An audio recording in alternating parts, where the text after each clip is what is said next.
Hello, my name is Emma, and I'll be giving an introduction to sensitive data in the life sciences.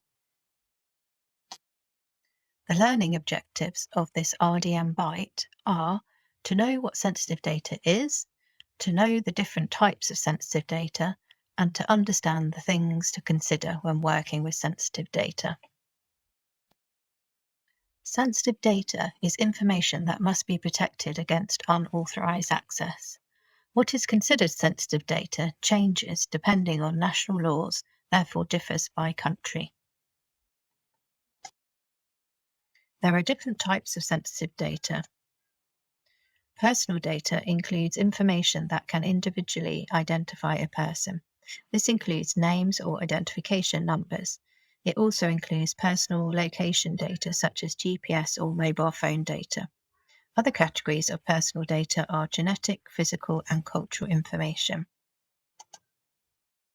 Confidential data is sensitive data that isn't personal. It includes trade secrets, investigations, and data protected by intellectual property rights. It also includes security information such as passwords, financial information, national safety, and military information. Note that datasets can contain combinations of personal and confidential data. Sensitive biological data is another category which includes information about endangered plant and animal species. In this case, location information is usually the sensitive data, as the species' survival can be dependent on the protection of their location or habitat that they live in. Metadata is all the information related to the data and can also include sensitive information. This could be personal information such as GPS or location data attached to pictures, or the names of researchers that collected the data. It is important to properly check what metadata is included with your data. There are things to consider when working with sensitive data. Firstly, do I need to consider GDPR? If your data is about individuals from the EU or EU-related countries, such as the UK, you are bound by GDPR, which stands for General Data Protection Regulation. This does not mean that all personal data is sensitive, as GDPR makes only certain pieces of data sensitive. This includes racial or ethnic origin, political opinions, religious or philosophical beliefs, trade union membership, genetic data, biometric data, and data concerning health or sexual orientation.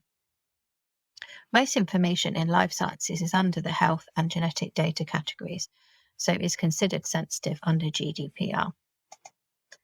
Secondly, can people be personally identified with your data?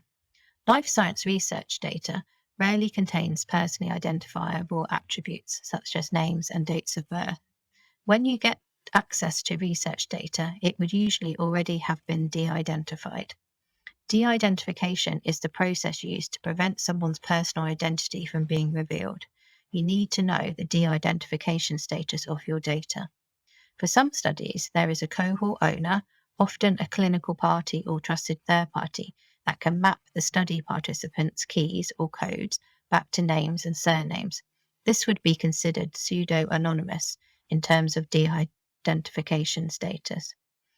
If personal attributes have been completely removed and there are no means to map data back to individuals, then the research data is anonymous and therefore GDPR does not apply.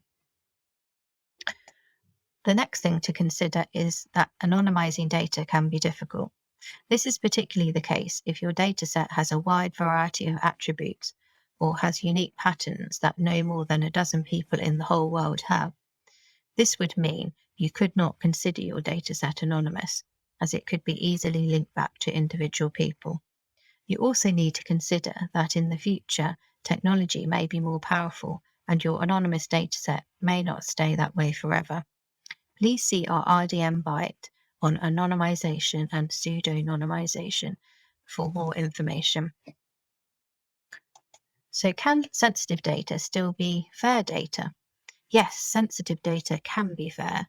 FAIR stands for findable, accessible, interoperable, and reusable.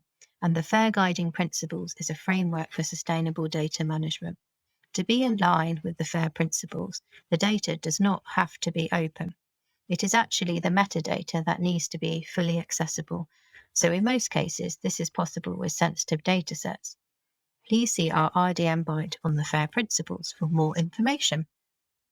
And lastly, does all sensitive data need to be closed data? Some sensitive data does need to be restricted by law, but other types of sensitive data, such as biological data, may in fact have more benefit if they are open. For example, making the location of an endangered species available may in fact benefit its survival for enabling conservation efforts. In this case, a risk versus benefits analysis needs to be conducted to consider what would have the least harm to the endangered species involved. Please see links to additional resources alongside this video.